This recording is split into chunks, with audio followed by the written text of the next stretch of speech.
एक अनजान हवाई जहाज बिना परमिशन के उतर गया, तो मिलिट्री ने उसे घेर लिया। बोले भाई तू यहाँ कैसे आ गया?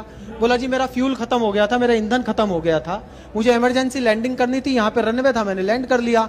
तो आर्मी ने उसे सारी रात अपने पास रखा, उसकी जांच पड़ताल की, कोई आतंकवादी ना हो, कोई दुश्मन का जासूस ना हो, कोई दुश्मन ना हो। जब रात भर में संतुष्ट हो गए तो उसे हिदायत देकर छोड़ा कि आज तो तूने यहाँ जहाज उतार लिया, आज के बाद अगर तू गलती से भी यहाँ आ गया तो जिंदगी भर जेल में रहना पड़ेगा। अगली शाम वही पायलट उसी जहाज में एक सवारी साथ बैठा के फिर वहीं लैंड कर गया। तो सेना ने पूछा रे तुझे कल समझाया था, समझ नहीं आया?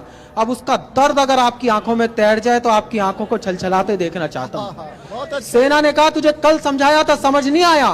पायलट ने हाथ जोड़ दिए साहब, बोले जी बाद में आपको मेरे साथ जो करना हो वो कर लेना, ये मेरी लुगाई साथ में, पहले इसे ये बता दो मैं कल रात कहां था।